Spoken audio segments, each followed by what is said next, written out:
Alors que ce mardi marquait le 11e jour de la guerre au Moyen-Orient, le secrétaire américain à la Défense Pete Hegseth a fait le point sur la situation depuis le Pentagone. Si un peu plus tôt, le président américain Donald Trump avait déclaré qu'il s'attendait à ce que la guerre se termine très bientôt, Pete Hegseth a annoncé des frappes plus intenses contre le pays, avec selon ses mots plus de bombardiers et des renseignements plus précis que jamais. And from the beginning, from this podium, we haven't stated how long it will take. Our will is endless. Ultimately, the president gets to determine the end state of those objectives, right? But what he's said continually, and I want the American people to understand, is this is not endless, it's not protracted, we're not allowing mission creep. Dans le même temps, le chancelier allemand Friedrich Merz a fait part de ses inquiétudes face à l'absence apparente de stratégie de sortie de guerre contre l'Iran. Die Vereinigten Staaten und Israel führen seit über einer Woche einen Krieg gegen den Iran. Viele dieser Ziele teilen wir. Doch mit jedem Kriegstag stellen sich mehr Fragen. Vor allem besorgt uns, dass es offensichtlich keinen gemeinsamen Plan gibt, wie dieser Krieg schnell zu einem überzeugenden Ende gebracht werden kann.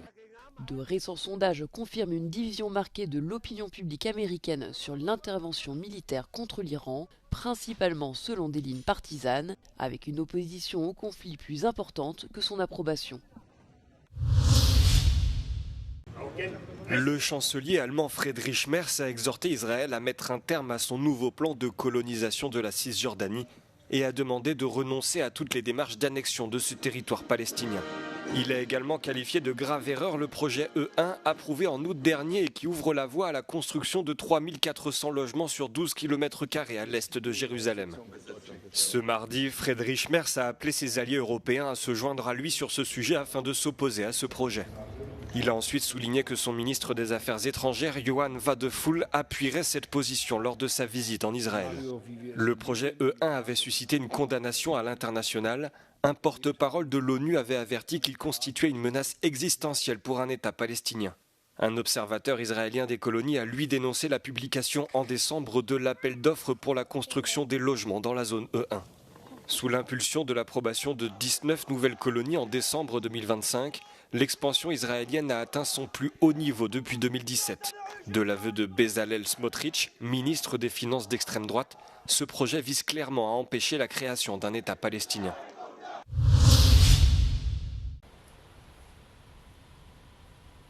Alors que la guerre au Moyen-Orient fait grimper les prix de l'or noir, Donald Trump envisage de suspendre les sanctions américaines sur le pétrole étranger pour tenter de faire retomber les cours mondiaux. Le président américain n'a pas précisé quel pays bénéficierait de cet allègement, mais cette mesure pourrait profiter à la Russie, une éventualité qui inquiète les Européens. Le commissaire à l'économie Valdis Dombrovskis a appelé à maintenir la pression sur Moscou. Indeed, the current oil and gas price spike may provide windfall revenues for Russia, so that's why important to strictly enforce a G7 price cap, because the opposite would be self-defeating. It would reinforce Russia's capacity to wage war, undermining Ukraine, undermining our support for Ukraine. Selon le Centre pour la recherche sur l'énergie et la propreté de l'air, la Russie a terminé l'année 2025 avec une baisse de 18% de ses revenus issus des ventes de pétrole brut par rapport à l'année précédente.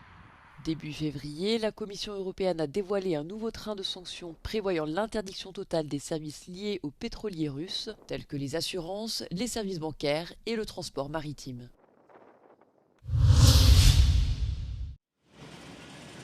La guerre au Moyen-Orient et le blocage du détroit d'Ormuz ne passent pas inaperçus en France depuis quelques jours. En effet, la colère monte chez les automobilistes face au prix de l'essence. Dans de nombreuses stations, le litre approche ou dépasse allègrement les 2 €. Une hausse brutale, parfois incomprise selon les villes, comme ici à Paris, et qui rend la vie quotidienne difficile pour beaucoup. Au moins 30, voire 40 centimes sur Paris, c'est affolant. Donc là, moi, je mets juste de quoi rentrer chez moi en banlieue et j'irai mettre le reste dans le Val d'Oise où j'habite, quoi. Même triste mine et résignation à Marseille où les 2 € sont déjà de l'histoire ancienne. Pour certains, la pilule ne passe pas et d'autres y trouvent cependant un possible avantage. Ça fait très mal au portefeuille. Surtout qu'avec ça, je fais quoi? Je fais même pas 100 km. Donc oui, ça revient un petit budget. Mais bon, on n'a pas le choix. Ben là, on va plus toucher la voiture bientôt. Hein. Comment faire? On va marcher à pied, ça va nous faire les muscles mollets. Non? Des usagers de la route qui, comme souvent, ont le sentiment de payer immédiatement chaque hausse de pétrole, alors que les baisses, elles, se font attendre. Une situation qui alimente un sentiment d'injustice et une grogne de plus en plus visible à la.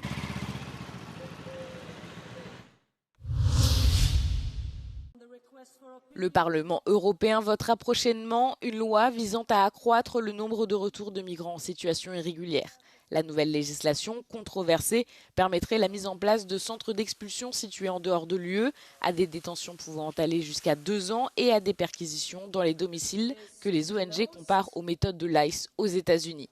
La Commission des libertés civiles, de la justice et des affaires intérieures du Parlement a approuvé lundi une version du texte, soutenue par les groupes de centre-droit, de droite et d'extrême droite, rompant ainsi avec la traditionnelle majorité centriste. Le vote de la Commission a confirmé la tendance du Parti populaire européen à se ranger du côté des conservateurs européens de droite sur les dossiers liés à la migration. Le règlement sur le retour a été proposé par la Commission européenne en mars 2025 et approuvé par les États membres en décembre dernier. Il établirait la reconnaissance mutuelle des décisions de retour appliquées aux migrants entre les États membres de l'UE. Le projet voté par la Commission permettait aussi aux autorités de fouiller le lieu de résidence ou d'autres lieux pertinents où pourrait se trouver un ressortissant d'un pays tiers faisant l'objet d'une mesure d'expulsion. Cette mesure a été enlevée du texte étudié par le Parlement. Les détracteurs de la loi affirment que cette disposition pourrait se traduire par des raids similaires à ceux menés par l'ICE qui ont provoqué des protestations et des affrontements aux États-Unis, notamment dans le Minnesota. Les groupes de gauche du Parlement ont annoncé leur opposition au projet de loi. Sir Don McCullin est une légende du photojournalisme de guerre et est largement considéré comme l'un des plus grands photographes vivants. Il a documenté dans ses photos, qu'il expose aujourd'hui à Athènes, la guerre, la pauvreté et la souffrance humaine, mais toujours vu avec une compassion et un dévouement rare. Au cours des 7 dernières décennies, ses photographies ont marqué l'histoire et ont solidifié sa réputation de chroniqueur sensible de notre époque. Témoin d'atrocités à travers le monde, le photographe a été blessé plusieurs fois, mais il a aussi cherché à montrer la poésie et la puissance de l'humain. I was a young man. I didn't really have much of a future because I didn't have an education to start with. And then I was sent to do military service in the Air Force. I went to many countries in Africa and the Middle East, and I came back to England with a camera. I wasn't particularly interested in becoming a photographer. I feel photography may have chosen me. At the end of the day, I published 20, 30 books, and all of a sudden I felt that my life had some purpose, some meaning. Sir McCullin a commencé sa carrière à The Observer en 1959 à l'âge de 23 ans. De 66 à 84, il a travaillé pour The Sunday Times, traçant la voie qui allait définir sa carrière. I wanted to also make myself feel a bit important, that I went to these places, I took these pictures, they have a meaning, you know, they were tragic and they were, you know, but I did them with compassion, and I wanted the people to receive them with that same compassion, that they could try to understand what they were looking at was wrong. And so, in a way, I had a slight evangelistic kind of attitude, but I realized in the end I was kind of making a fool of myself, thinking I could change the world. I couldn't. I feel that all the effort I made into showing people that the tragedy of and the lack of compassion for other human beings, humanity is in a really bad mess at the moment. And it doesn't look as if it's going to get any better.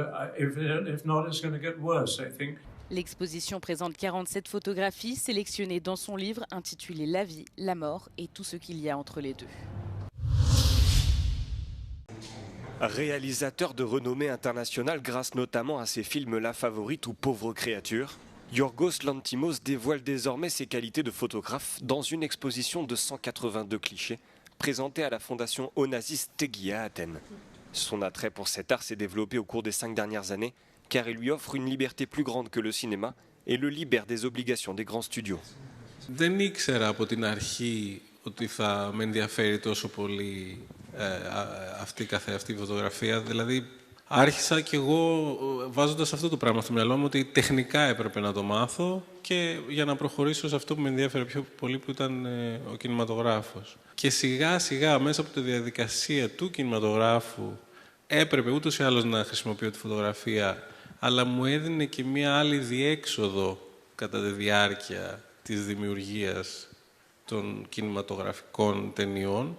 Ένα ρολό φιλμ, να γυρίσεις σπίτι σου, να το εμφανίσεις και να εντυπώσεις 2 φωτογραφίες και να τις κρατήσεις στο χέρι σου και να τις κοιτάξεις, έχει μια πολύ άμεση ικανοποίηση ή απογοήτευση όταν δεν τα έχεις πάει πολύ καλά, αλλά η ικανοποίηση είναι πολύ μεγάλη και άμεση σε σχέση πάλι με άλλα πράγματα. L'exposition est divisée en 4 sections. Les 3 premières traitent des lieux et des personnes qui jouent dans ces films, tandis que la 4e est présentée pour la première fois et concerne des photographies personnelles en noir et blanc prises chez lui, en Grèce. I think the most interesting thing, the most compelling thing about this show is the notion that you have this extraordinary cinematic master, and little known is the fact that in the last 5 or 6 years he's been using a still camera as well. He's been making his own photographs alongside the sets of his films, but most significantly he's also been making personal work. And there is a relationship between the cinema and the still photographs.